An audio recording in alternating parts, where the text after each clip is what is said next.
So, we are ayun. So, we are in the third and final installment ng ating series. And as we wrap this series, gusto ko po sanang magtanong. Ayan na naman ako eh. Puro tanong eh. Okay lang po ba? Mag-a-agree po ba tayo kung sasabihin ko na ang buhay o ang life is complicated?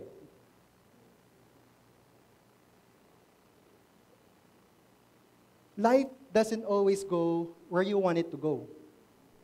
Yung gusto mo mangyari sa buhay mo, hindi mo nakakamit o hindi lahat nakakamit natin.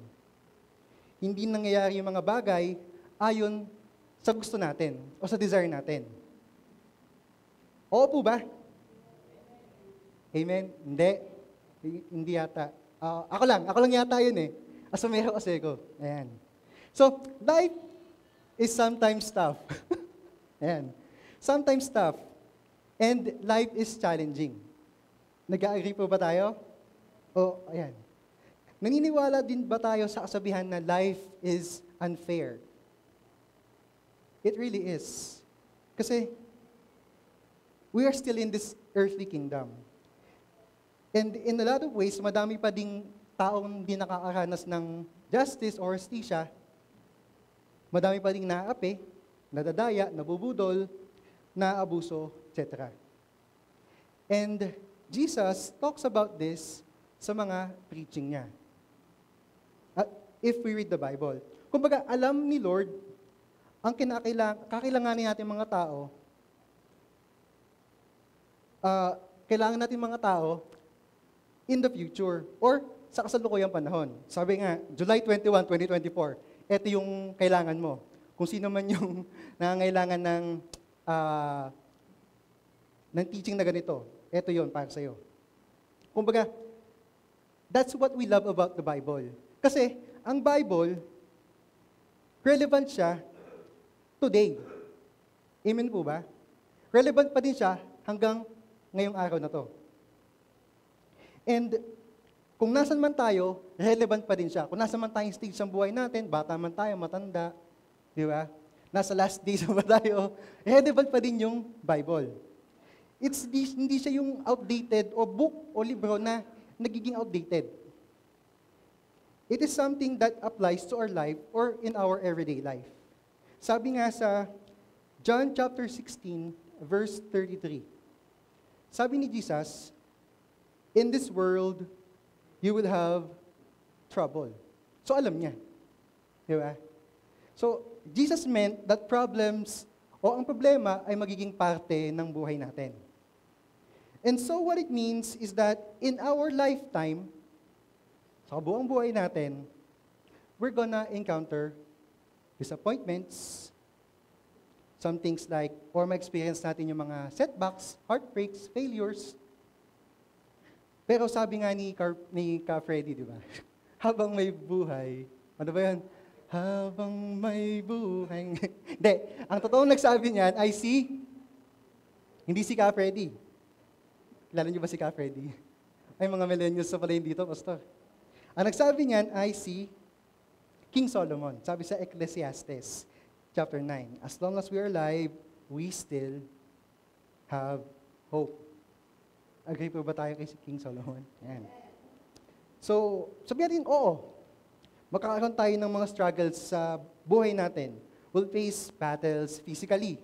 Physically, hindi yung makikipag-agawan sa jeep, kundi yung struggles physically, we will have experienced sickness.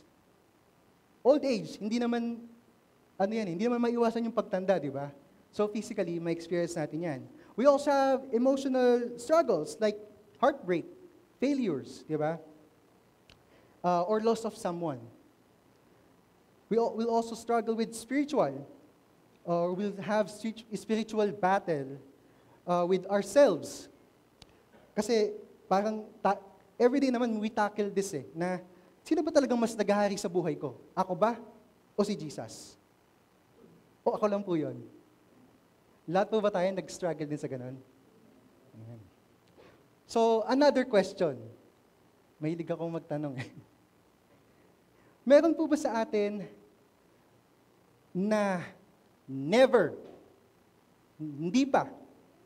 Never ever naka-experience na magkaroon ng problema. Kung meron po, pastor, gawin mo ng pastor ngayon. Turuan niyo po kami.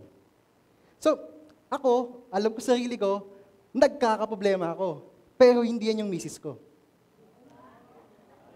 Wala siya dito. So wala siya. Joke lang yun kasi baka malagot ako mamaya eh.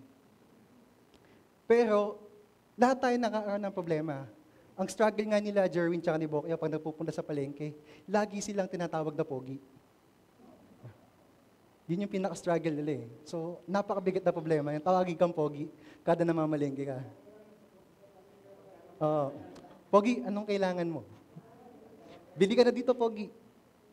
Yan. Joke lang, joke lang. Ayan. Ulitin ko, Jesus says, problems are a part of our life. Ba't ko ba dinidiin to? Ewan ko pa eh. Ayan. I think you would agree that problems comes in different shapes and sizes. Agree po ba tayo na hindi pare-pares yung nagiging problema natin? Bumabalik, oo, pero hindi siya in order. Kumbaga, ito yung problema ko ngayon. Alam ko na bukas, kaya ko narapin yan. Kundi pa bago-bago siya. Pero nothing is new under the sun, di ba? Naranasan na yan before, may wisdom na binibigay sa atin, pero it's up to us kung pakikinig tayo o hindi.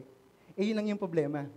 Problema natin, yung problema, hindi natin pinapakinggan yung mga sinasabi. Masasabi natin na may maliit, may na problema, may malaki, kaya mayroon tayong kailangan hanapin or kakampi. Sorry. Pero, alin ba dito yung problema natin? Sorry. Ano po ba yung problema natin sa ngayon? Saan kayo mas naka-relate? Dito po ba? Kayo po ba yung nag-iisip na pinaproblema yung West Philippine Sea? Isa po ba tayo dyan na malapit na tayong masakop ng China? O kailangan nating i-revolusyon, tabanan natin yung China? Gera. Yan po ba yung struggle natin or circumstance natin? Or baka naman, sa mga nagtatrabaho, recession is real. Or magkakaroon ba tayo ng recession? Mawawalan ba ako ng trabaho in the near future? Nandiyan po ba tayo? O baka naman, mas takot pa tayo sa katapusan ng buwan kesa sa katapusan ng mundo. Dahil kay Judith. Ayan. Mas madami at nakakakilig kay Judith. Or, circumstance natin, o ang pinoproblema natin, iniisip natin palagi ay our health. Baka meron sa atin nag-struggle sa kalusugan. Siguro, madami mas makaka-relate dito sa mga marites nating kapitbahay. Meron ba dito? Wala naman. Baka nasa labas yon.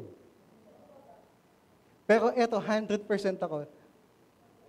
80% ng church. 80%. Makaka-relate dito. Ayan. Financial problem. Kasi kung ikaw ba naman magkakaroon ka ng 7 pesos and 84 cents na laman ng ATM, hindi pa kayang sagutin ng ATM yung transaction fee mo, di ba? So lahat tayo nakaka-experience sa mga ganitong bagay. Tama po ba? Ayan. Kung isipin natin at hanapin natin, madami ba lang pwedeng maging cause ang problema? Sa environment, sa bansa, sa paligid-ligid, sa ating sarili mismo, sa finances. Pero pwede pa lang may iba ding factor. Pwede ding mali or sablay na desisyon. Poor choices can produce problems. Ang maling desisyon nagpo-produce ng problema. Naka-experience po ba tayong magkamali ng desisyon? Dapat pala, kay ate ko kumopya. Mali yung sagot eh. Pangalan pa yung nakopya ko. Mga ganun. Hindi tuloy ako pumasa. Did you know that the Bible says that you reap what you sow? S-O-W. And so what that means is that every decision that we make, lahat ng decision natin sa buhay o na ginagawa natin, para siyang punla o seed na ating itinatanim. And sabi ni Jesus, that the seed that will come and it will be fruitful and you will get a harvest o aanihin mo. And so, if we make good choices, kung gumagawa tayo ng tamang desisyon or tamang pagpili, and we honor God and do what we can to live a righteous life, ano sabi? God honors that and we can reap the rewards of that. So kung tama yung decision natin, and we honor God doing this, o doing our, sa pagdesisyon, maganda yung magiging ani natin. Pero, if we make poor choices and poor decisions, anong maging resulta? Aanihin natin, we will reap those things, at marami tayong kakilala na namumblema based sa kanilang poor decision. Amen po? Or may nakaka-relate po? Minsan kasi, the things that look small, madaling desisyonan kahit mali eh. Okay lang yan. Kanina nga napag-usapan namin ni Pastor eh. Pastor, sa under the table, kung gusto mo mapabilis ang transaction mo, hanap ka ng padrino, sa government, mag-under the table ka, kung ayaw pa din, over the table, kung ayaw pa din, including the table na, ibigay natin. Pero, in our daily life, small choices, pagkain, yan yung pinakasimple. Healthy ba yung kinakain natin?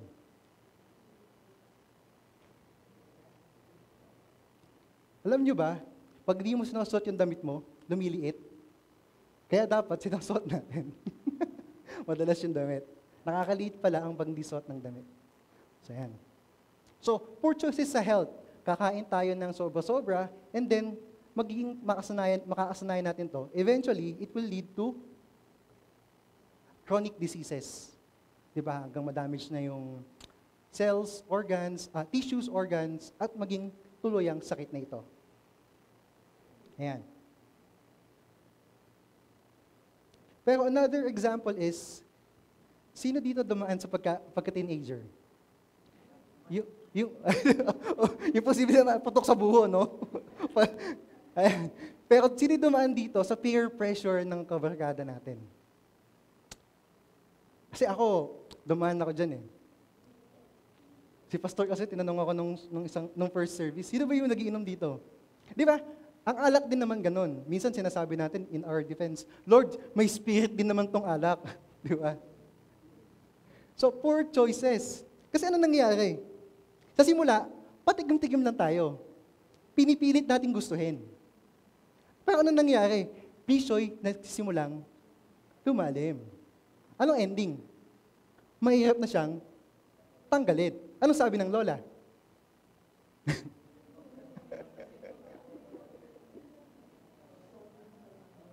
Ayan, mag-soft drinks na lang muna. Pero, madami tayong kakilalang ganyan, especially sa province. Sa province namin, ganyan eh. Na, aside from alcohol, or madami tayong kilala na, since wala na yung high sa alcohol, naging lifestyle na kasi, wala na yung high. So, naghahanap sila na mas matindi. They could end up, drugs, di ba? It could be worse, di ba?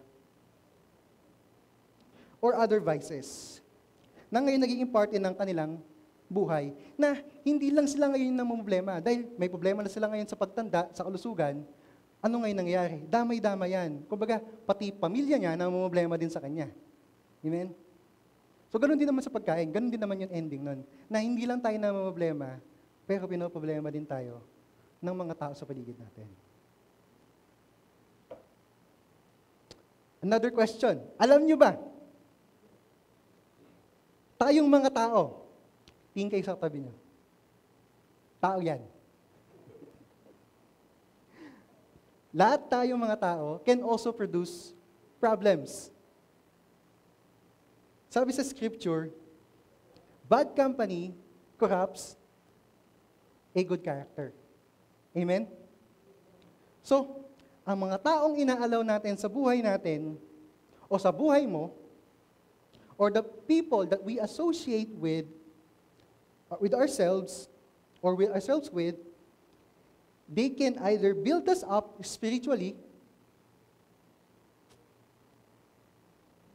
or they can bring us down. Tingin ka ulit sa katabi mo. Kasi parang may duda si ano. May duda si Jerwin sa katabi niya. Kung tao daw. Pero hindi. Yan yung taong sasamahan ka mag-grow spiritually. Amen? Yan. Nakabawi.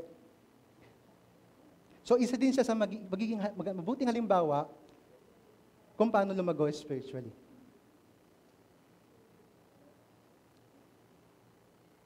Pero, alam nyo ba na a lot of people, where they are in life because of the people they choose to hang out with. And now they are struggling. So kumbaga, kung sino yung kasama mo, sabi nga namin sa discipleship group, kung sino yung madalas mo nakakasama, 5% na ugali nila nakukuha mo. Or, birds of the same feather are the same birds. Yan. Flocks together. So kaya, nakukuha mo yung ugali nila, at the same time, yung problema nila, nagiging problema din sa'yo. Yung problema sa kanila ng pamilya nila, magiging problema din sa'yo, ng pamilya mo. Ano pa ba? Pain can produce problems. Sino dito nakaranas ng pain? Ako lang. Masakitin kasi ako eh. Yan. So life can be stressful. Life can be inconvenient at times. Life can be uncomfortable. And life can be full of pain. Kasi meron tayong sickness. Meron tayong mga diseases. Merong death, physical death. Merong tragedies, mga hindi naasang pangyayari. Merong wickedness and evil sa mundo natin. Kasi we're still in the world. Amen? Meron pa din tayong mga gera.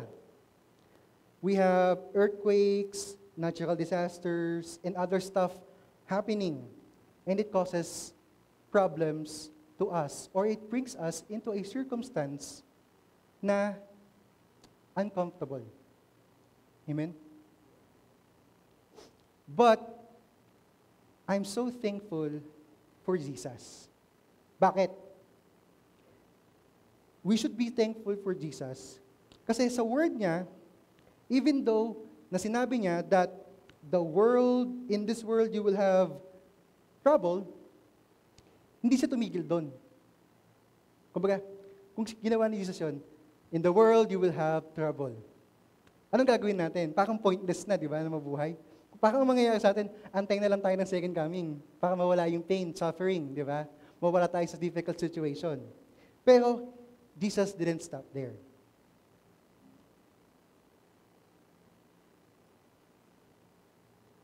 Sabi ni Jesus, ulitin no? Sabi ni Jesus, you're gonna have trouble in this world, but this message is it's not very comforting. Kumbaga, parang isipin mo na, akala ko ba, di ba, pag naging Christian ako, everything's gonna be okay. Di ba? Hindi siya encouraging. At the same time, parang sabi mo, Jesus naman, ba't mo nasabi yan? Baka naman, exception, kasi Christian naman ako.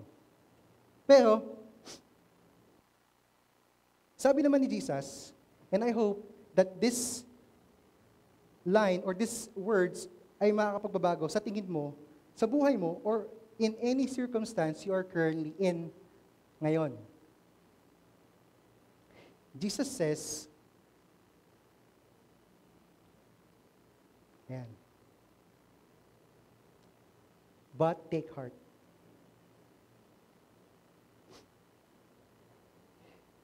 That's what he said, you will have trouble, but take heart.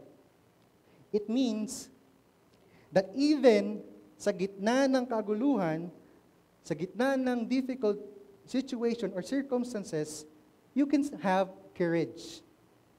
You can be hopeful in the middle of your circumstance because Jesus says, I have overcome the world. Meaning, Jesus' victory overshadows all pain and all circumstances. Amen po ba? Ayan. Jesus overcomes all pain and all difficult circumstances. Because Jesus is, we can say, greater than our problems. Jesus is greater than our circumstances. And so, we are gathered here today because God has done many great things in our life and has promised a hope and a future for us. Amen. Let's praise God for that, na He guarantees us that hindi lang puro suffering. Di ba? Okay. Now, today we'll talk about how faithful God is kahit gaano tayo kapasaway, kareklamador, mapanlamang sa kapwa. God is just. Sabi nga rin, you reap what you sow, di ba? May parusa pag may ginawa tayong mali. Pero dahil God is holy and righteous. At the same time, God is loving. Di ba? Kasi kung di siya loving, wala tayo dito ngayon. Now, we'll talk about the prophet Isaiah and his prophecies. Before we read our text, gusto ko lang magbigay ng konting background. As early as the time of the Judges, if we read the Bible, sa Judges, madami nang pinadalang messenger si God, or prophets, or judges nga. Pero, the people still worship idols and committed all kinds of terrible sin. Kumbaga, darating yung judge, magsisisi sila, pero eventually, babalik din sa kasalanan, mapapadala naman ng panibagong judge para mag-repent yung mga tao. Ganun si Jesus katyaga sa mga Israelites ng panahon yun. And the people committed all kinds of terrible sins. So, kung bakit sila naparusahan, or bakit naparusahan yung Israelites noong time ni Isaiah is because of this. Pero, noong panahon pala ni King David at King Solomon, nagkaroon ng prosperity. Pero, bumalik ulit sila sa dati at mas lumala pa under the successive kings of Israel and Judah. Sabi nga sa ilang commentaries na nabasa natin, the book of Kings has nothing positive to say. In 722 BC, Samaria was conquered by the Assyrians and the 10 tribes of Israel were lost until today, or currently. So, the 2 tribes of Judah lasted for about 150 years, and knew some of the kings, mayroong good kings nung time na yon, like King Jehoshaphat, Hezekiah, and Josiah. But the majority of the people still sin against their Lord and their neighbors. Despite na kahit paulit-uling nag-remind si God na mag-repent at magbalik loob through the prophet, hindi pa din sila nakikinig. So, anong ginawa ni God? God punished them to bring them to conversion or magbalik loob. Gumawa si Lord ng paraan para lumapit sila muli, pero matigas talaga sila. Matigas sa mga puso nila, mas pinili nila yung mga gawing ayaw sa mata ng Diyos o mali sa mata ng Diyos. Now, if we read the book of Isaiah, Isaiah accused Israel's leaders of rebellion against God. Chapter 1 to chapter 12. And said that through Assyria, sinabi ni Isaiah sa mga Israelites, na through Assyria and then Babylon, Israel's kingdom would be destroyed and scattered. And then, on Isaiah chapter 29, Isaiah predicting Israel's fall to Babylon and eventually will lead to exile. Sa 2 Kings chapter 24 and chapter 25. Now, in our current setting, 100 years have passed, and after Isaiah, and sadly, yung prophecy ni Isaiah, nangyari nga. Pero makikita natin sa text natin today na yung hope ni Isaiah para sa people of Israel, or na magkaroon ng purified Jerusalem where God's kingdom would be restored and the future messianic king and all nations would come into peace and will give God's chosen people a hope for their future. So, let's read our text. Ayan. Can we all stand up and read our text?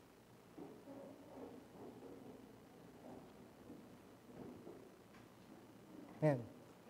So, Isaiah chapter 40, verse 11, 26, and 30 to 31.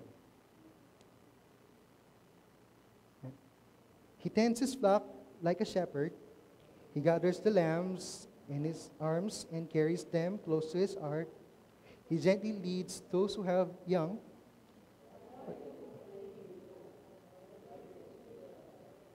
My way is hidden from. Do you not know?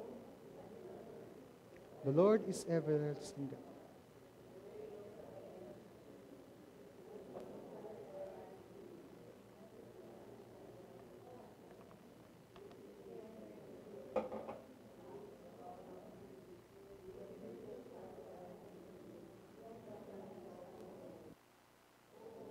The Lord will renew their strength. They will soar on wings like eagles.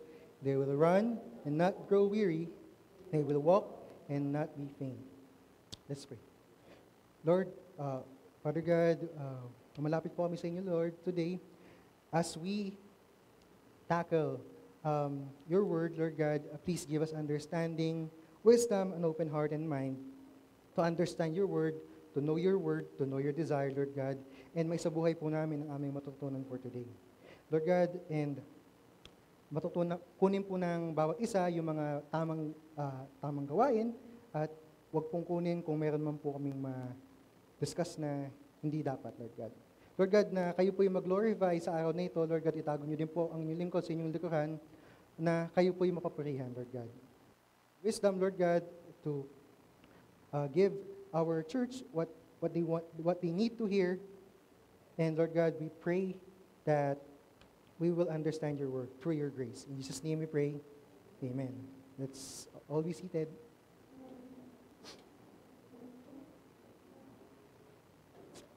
Yan. So, intro pa lang po pa yan, no? So, expected po natin is, 1 hour and 2 days sa word natin today. So, going back, Isaiah 40 was written to God's people in exile o sa mga taong naipadala na. It was meant to be read by God's people while they were far from home in Babylon. So, nasa Babylon yung setting natin. The intended audience were the people who had rebelled o yung mga pasaway na tao who had experienced the destruction of Jerusalem and who felt demoralized, exhausted, hopeless, and on the edge of despair. They would have felt like God has abandoned them and they had no future left. Haba, ano? In our current time, siguro para mas maintindihan natin, in our current time, pero wag naman. For example lang po, kung tayo po ay sasakupin ng isang great power or isang malakas na bansa, huwag natin itago natin sa pangalang China at kukunin ang karamihan sa atin para maging laborer sa mga factory nila. At sasabihin nila sa atin, wala ng Pilipinas, wala na ang perlas ng silanganan. Ang Pilipinas na alam nyo noon ay probinsya na ng China ngayon. Alam lang po ito hindi po totoo. So, yung wala na tayong babalikan, wala na yung identity natin bilang Pilipino, kundi mga alipin ng bansang yon. Siguro, ganun yun naramdaman ng mga China, kung ano maramdaman natin. Ng China, ng mga Israelites noong time na yon. Ayan. So they will feel hopeless, tayo din, we will feel hopeless, and we will feel to be in a very difficult circumstance.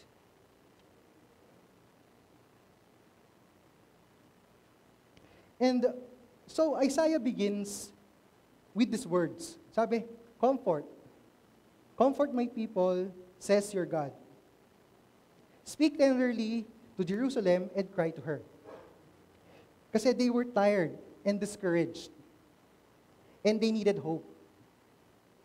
So even though nagpe-fail sila sa pagsunod kay God, God still wants to comfort them. Galing ni God, no? Kasi through His greatness, through His comfort, kaya din naman tayo nandito, di ba? We were still dead in our transgressions when God offered His salvation. Ayan. So, God is a merciful God. God's people needed comfort at this point, and that's what God gave them. So, sabi nga ng mga theologians, ang Isaiah 40 daw ay isa sa pinaka-encouraging na chapter sa buong Scripture o sa lahat ng Scripture. Going back, God says, in the beginning of the chapter, comfort my people. Ang task na yan ay inassign kay Isaiah. Pero ang task talaga kay Isaiah is to warn and instruct the people. But the Lord also wanted to comfort them. Kasi ano ba naman mapifeel mo, di ba? Down ka na nga, tas utos-utosan ka pa. Di ba? God does, hindi naman tayo, hindi mapakipakita sa atin ni God na mali ka na. Kundi gusto niya, ma-realize natin yung mali natin on our own. So, in Corinthians chapter 2, 2 Corinthians chapter 1, verse 3, sabi nga, God is our merciful Father and the source of all comfort. God wants His messengers to speak comfort to His people. Now, what can God do or give in our circumstances? What can our God do or bakit natin sinabing God is greater than our circumstances?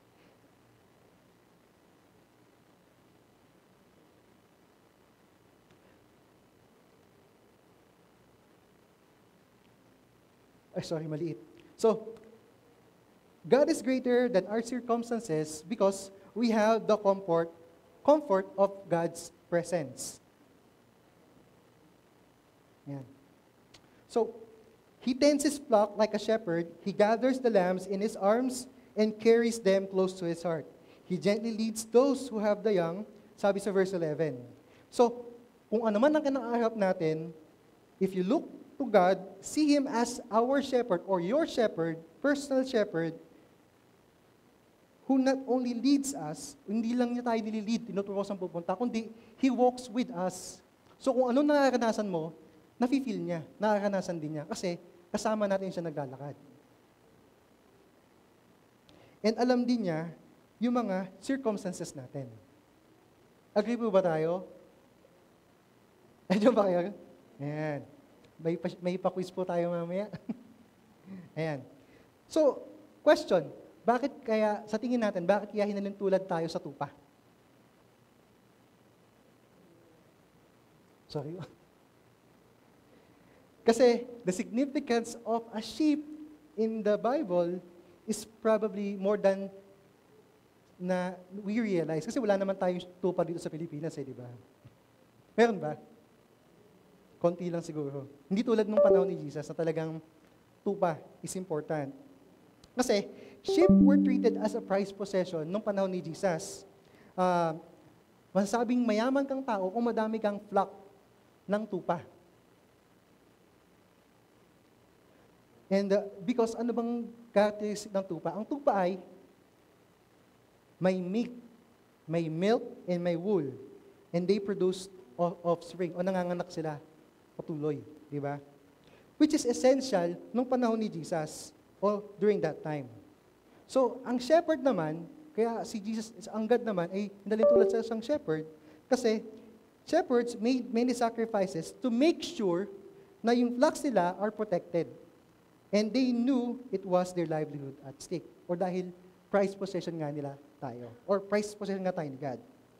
Also, sheep have these characteristics na pwede tayo mag-relate. Alam nyo ba na ang mga tupa has no sense of direction? Nakanasin na bang maligaw? Pero ito, ang tupa daw dati, ang tupa talaga, walang sense of direction. Sabi, sa isang balita, sa Eastern Turkey daw, mayroong 1,500 or 1,500 unattended na sheep na nahulog sa bangin. Kasi yung shepherd niya kumain ng breakfast. So the first 400 fell to their death, namatay. Pero yung iba, yung 1,100 nabuhay kasi pagbasak nila doon sa mga patay na sheep. So, pag walang nag-a-attend na shepherd, pwedeng mamatay ang sheep. Parang tayo, if we don't follow God's guidance, what will happen to us? Another is, sheep are defenseless. Ang sheep ba, may nakita na ba tayong sheep na nangangagat? Wala pa naman ako napapanood. Wala pa naman ako nakitang sheep na tumatahol. Pero, like a sheep, we depend on our shepherd, or they depend on the shepherd to protect them. Another is, sheep can't get up without help. Ang sheep pala, pag napahiga siya, napatiyaya, hindi na siya makakabangon. So ang tendency, antay na lang niyang kainin siya ng wolf or ng lion, or maiwanan siya ng flock hanggang sa mamatay siya.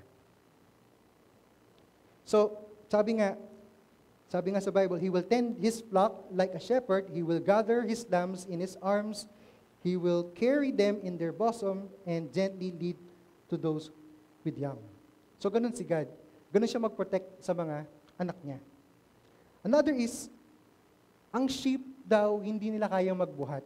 So, talagang papakainin lang talaga sila, no? Kumbaga, kakatayin lang. So, this is why God compares us to the sheep in the Bible, because we are not meant to carry burdens. We are to give Him our heavy load so He can carry it for us. Sabi nga, cast your burdens on the Lord and He will sustain you. Sabi sa Psalms 55:22. Another characteristic ng isang tupa is sheep cannot care for themselves when wounded. O hindi nila kayang pagilingin or itend yung sugat nila. Kasi kung sino yung may mga aso dito, ang aso, pag nasugat-sugatan, dinidilaan yung sugat hanggang sa gumaling. Ang tupa pala, napaka-stubborn, wala silang ginagawa. Hinahayaan lang nila mabulok hanggang mamatay nila sila sa infection. So, many times, ang ginagawa ng mga shepherd pala, pinapahidan sila ng salve or yung leg nila kailangan ng binding para gumaling. So talagang dependent sila sa shepherd. So that's possibly one of the reasons bakit tayo kinahalin tulad sa tupa. Lastly, sheep will settle for less. Sheep will settle for less. Example dito is, pag ang tupa daw po ay nauuhaw, pero 1 kilometro pa, or 500 kilometers pa, yung ilog na iinuman nila, pag may nakita silang kanal, mas pipiliin nilang uminom na sa kanal. Kasi tubig din naman daw yun.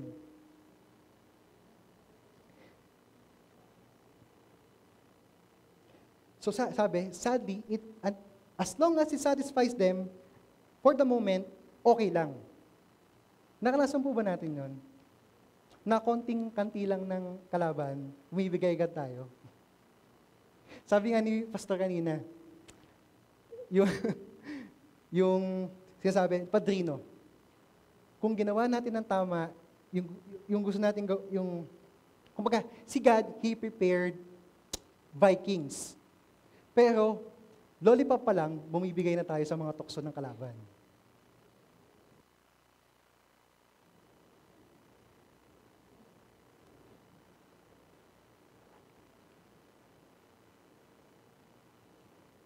And sabi dito, God compares us to sheep because we don't always know what is good for us. Kasi nga, we will settle, or the sheep will settle for less. Sabi din sa Bible na all of us are like sheep, have strayed away. We have left God's paths to follow on our own. Yet the Lord laid on Him the sins of us all. So kinuha ni God o ni Jesus yung kasalanan natin. Ayan.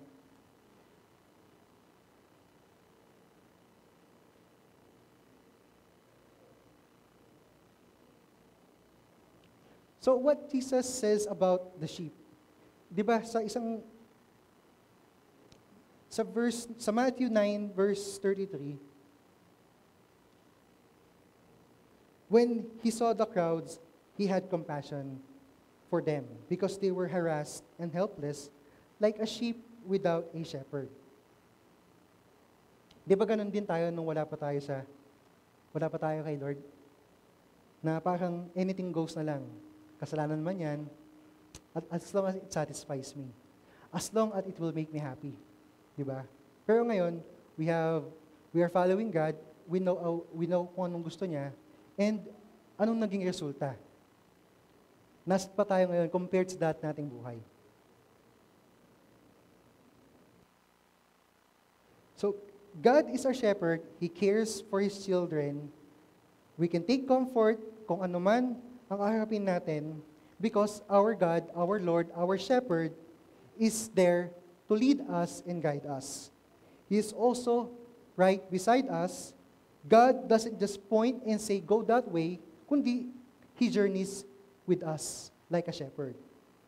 We are not alone to face our circumstances o harapin yung mga problema natin kasi we can find joy that there is a God who is looking out for us. Kasi God is omnipresent. Which means God is always present with us. Amen po ba? Yun. Next is, we have comfort in God's concern. We have the comfort of God's concern. During the difficult circumstances, siguro naisip natin na parang wala tayong halaga.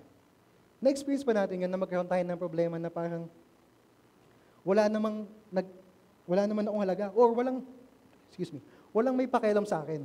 Kumbaga parang walang tumutulong sa atin. Nangyari na din ba sa atin na dumating yung time na parang siguro maliit lang tong circumstance ko para kay Lord kaya parang hindi ako makakita ng solusyon. Na baka busy si God sa ibang tao, baka hindi ako ganun ka-importante sa Kanya. Baka, minsan nga naisip ko, bakit yung mayaman yung drug lord kong kapitbahay, pero ako hindi naman na ma-asenso. Nangyari na ba sa inyo na kinocompare yung sarili nyo? Wala pa? Ako pa lang din? Amen. So, God knows everything and is truly concerned, and we can never complain that our way is hidden from the Lord. Kung ilalagay natin ang ating mga sarili sa lugar ng mga Israelites, nung panahon ng na-exile sila, siguro naramdaman nila na pinabayaan sila ng Diyos. Kasi, ba't sila ma-exile, di ba? Pwede naman sila i-deliver ni God. Pwede niyang talunin yung mga Babylonians, di ba? Puksain. Just like nung panahon ni David, di ba? So, bakit ba hinayaan ng Diyos na mangyari sa kanila o sa amin? Na maging alipinin ng ibang bansa o ibang bayan. Siguro tinatanong din nila, asan na yung pangako mo, O Lord? Kasi minsan, mas madaling tumingin sa paligid at sa sarili mong circumstance. At sabihin sa sarili na, God has forgotten about me or has abandoned me. Siguro nakanasan din natin na parang bakit di nagbabago tong taong asawa ko. Hindi. Yung taong to. Bakit hindi gumagaling yung karamdaman ko? Bakit parang wala na akong love life? Bakit parang kahit anong gawin ko, hindi lumalago yung negosyo ko? Bakit sila na-bless? Bakit ako na-stress? So you look around on what's happening in your life and you feel like God has completely abandoned you and has turned His back on you forever. Pero it's okay to question God. That's what's great about God, na pwede nating i-release yung nararamdaman natin and He listens. Ang galing lang din nung sa scripture, kasi inaalaw talaga ni God na we converse with Him honestly with our struggles or with our questions. Kaya nakakapaglabas tayo ng saloobin kay Lord. At with that, it gives us comfort, di ba? Kaya nga yung iba nababayad pa sa therapist, di ba? Para lang malabas sila yung saloobin nila. Pero we can freely do that with God. And that's what we see in the passage sa verse 27. God's people were very honest about their feelings. They have felt abandoned by God. Sabi, "Oh Jacob, how can you say the Lord has not seen your troubles? Oh Israel, how can you say that God ignores your rights?" So paulit-ulit na ito sinasabi ng mga Israelita o ng Israelites. At hindi nila nakikita ang Diyos, kaya nila sinasabi ito paulit-ulit, na talagang kinalimutan na sila. Kasi nga, they are in a very difficult situation. Kasi kahit naman tayo, di ba, kung ipadala ka bigla sa Singapore, maganda pala doon, sa Nigeria, nang walang pasabi, di ba? Anong gagawin mo doon? Paano ka buhayin mo? Hindi mo alam yung language. So kung mapapansin natin, in the same verse, God begins to reassure His people. Sabi niya, He calls them Jacob and Israel. He's reminding them that hindi lang sila yung unang nagkaroon ng struggle na ganon. Hindi lang sila yung unang nakipag-wrestle kay God about their situation. Kasi centuries earlier, ganon din ginawa ni Jacob. And God blessed him. And just as God was faithful to his father Isaac, He blessed Jacob and gave him the name Israel. Na, kumbaga, ibig sabihin ni God sa mga Israelites on time na to, I will remain faithful. Na para bang pinapaalala sa verse na to na I am the God of covenant. I am the God of the covenant sa mga ninuno nyo. And hindi ako nakakalimot. And I will not abandon you katulad ng pagiging matapat ni Lord sa mga ninuno nila. Unlike them, na they have forgotten kung ano mang ginawa nila, they just see their situation or their circumstance. Pero hindi nila nakikita yung mali nila. May kilala ba tayong ganun? Na pag inaway natin, yung mali din nakikita natin. Basta nangyari ba sa iyo yun, na pinagalitan mo, pero naalala yung June 3rd, 2007, sinabihan mo ako na pangit ang damit ko. Di ba? Pero yung mga mabubuting ginawa mo, hindi naalala. Di ba? Nangyari ba sa inyo yun? O wala pa? Kami lang ba ni Pastor ang experience na ito? Ayan. Sabi na nga pa, Pastor, tayo lang yun. Mga February po kasi kami, kaya nakaka-relate kami sa isa't isa.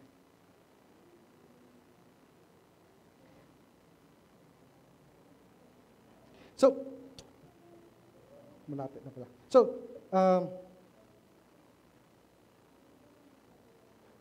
and so just like the people of Israel, God is omniscient. Pinapakita niya na He is omniscient.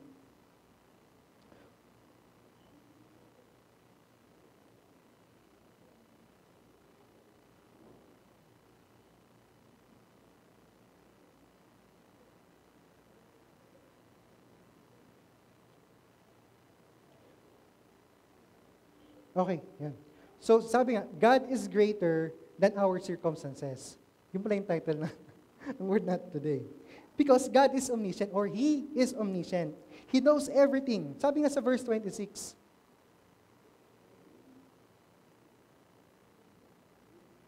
"Look up in the heavens, who created all the stars? He brings them out like an army, one after another, calling each by its name."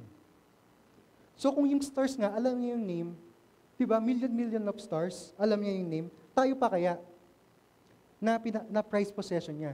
Kung tatuloy niya is parang tupa, na kailangan niyang alagaan palagi. So, kung bilang niya yung stars, alam niya yung pangalan ng stars, Alam din siguro ni Lord bawat detalye ng buhay natin, di ba? Bilang niya yung uban mo, bilang niya yung tigyawat mo. Alam niya kung magkano savings mo. Di ba? Alam niya yung magiging future needs mo. Sabi nga ni Lord, dahil like a shepherd, we are His valuable possession, so we have to trust His plan. Minsan kasi we want His power to miraculously take us out of the situation or a different situation or a different circumstance, pero we don't know His plan. Baka plano niya na diyan ka mag-thrive o mag-grow. Kasi kung mag-grow ka dyan, pwede kitang magamit sa mga taong nandyan, mapupunta sa sitwasyon na yan para makikita nila how great I am sa buhay mo. Diba? We are created to glorify God. So, sabi nga, God's plan is greater than our plan. Sabi nga, His understanding, no one can fathom. Amen po ba? So, next is, we have the comfort in God's strength. So, kahit anumang circumstance natin, kahit anong circumstance na kinakaharap natin, kung susubukan natin sa pamamagitan ng ating sariling pamamaraan, or sariling way o lakas, pamamaraan, sariling lakas, darating yung time na mauubos lang tayo ng energy. Energy talaga. Kakayanan. Unti-unti tayong susuko. The good news is, God is omnipotent. He is all-powerful, sabi nga sa verse. Do you not know, have you not heard, the Lord is an everlasting God, the creator of the ends of the earth. He will not grow tired or weary. His understanding no one can fathom. He gives strength to the weary and increases the power of the weak. Are we weak? I'm weak. So, God increases the power of the weak. Even youths grow tired and weary, and young men stumble and fall. So, sa sinasabi dyan, it's very blunt. Ano bang other term for blunt? Straightforward. Na, ang kakayanan ng isang tao at its best, pag prime niya, will inevitably fail. But the Lord is an everlasting source of strength who has no bounds. Kasi siya yung beginning and the end. Siya yung Alpha and Omega. We can face circumstances by waiting or hoping for the Lord, pero ang ibig sabihin niya doon, sa verse 31, by waiting in the Lord means to hope, to look to God, all that we need. Those that trust or wait in the Lord will find new strength, the strength that comes from Him. So as we wait for Him, or for God, He enables us to soar when there is a crisis. Kumbaga, hindi tayo pababayaan ni Lord. Kasi our trust is on Him. Our hope is on Him. So He will not fail us. So, we can run from the challenges, we can walk faithfully in our in the day-to-day demands of life, kaya natin humarap sa hamon ng buhay at gawin ang tama based saan?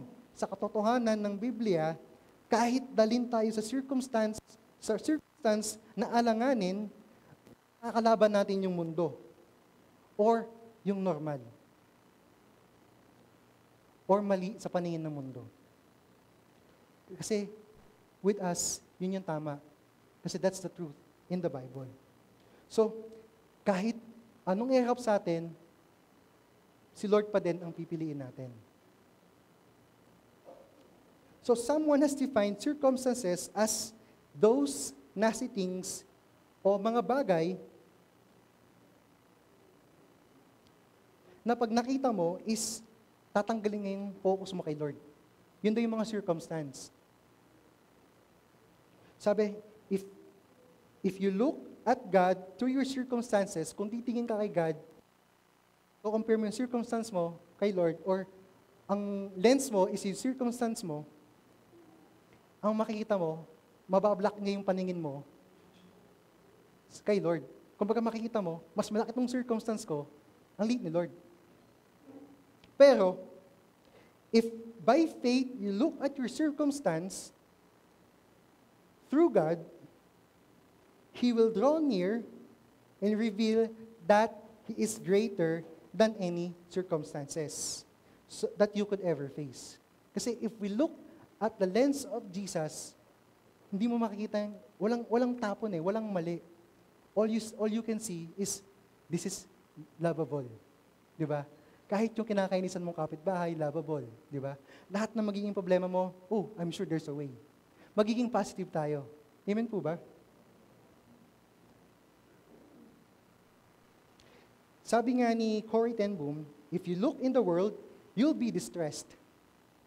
If you look within, you'll be depressed.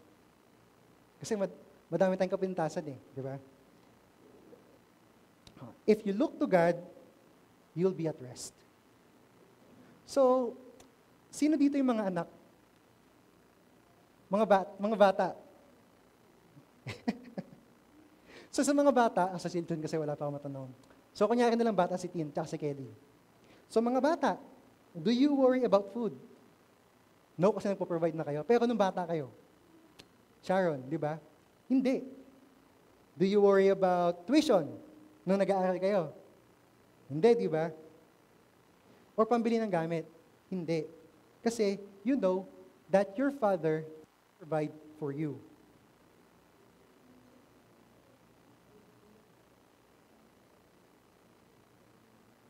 Sabi nga sa Matthew 18,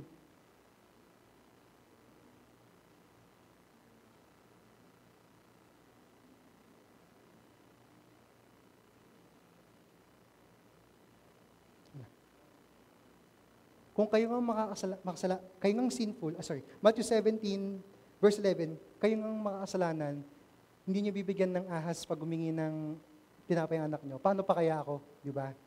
So, ganun si God. So, in our conclusion,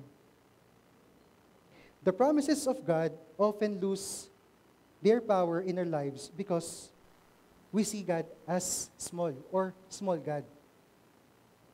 Kasi, paulit-ulit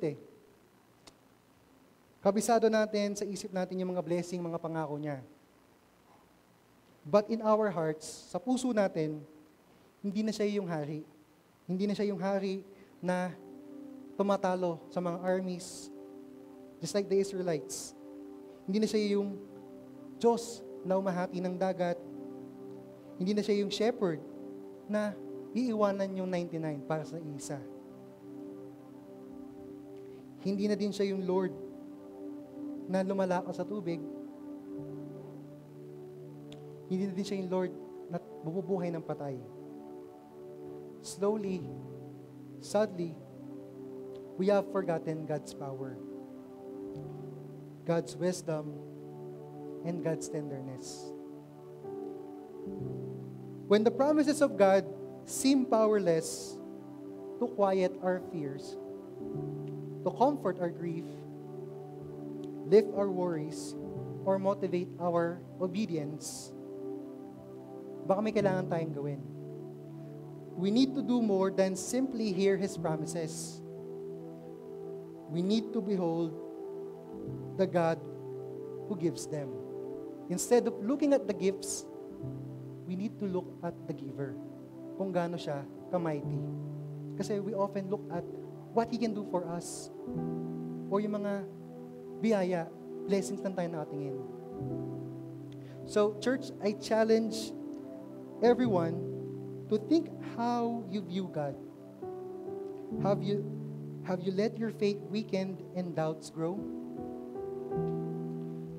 Siguro mahirap, pero this is important for us to recalibrate. We have to take responsibility for our faith, even if it is uncomfortable. We have to reflect on our beliefs, read His Word, renew our daily routines, and make an effort to see God's greatness again. Only then, He can, or His promises, will truly impact our lives. Let's pray. Lord God, We thank you for today because truly, Lord God, tapat ka sa iyong salita. Ikaw ay buhay, Lord God. Lord God, we are thankful, Lord God, dahil sa mga buhay na nandito sa church, Lord God. Sa buhay ng mga nanonood, Lord God. Dahil, Lord God, patuloy mo kaming ginagamit sa iyong purpose, Lord God. Lord God, we are weary people. Mabilis matakot sa circumstances namin kinakaharap. Pero, Lord God, I pray that we would look up from our problems and ikaw yung makita namin. And Lord God, as we wait on your gospel's promises, Lord, please empower our church with more expectancy, more confidence, more faith, more trust, and help us rise up on eagle's wings so that we can run, not be weary, walk and not faint. We pray this in Jesus' name we pray. Amen and amen. Thank you, Kuya Larry.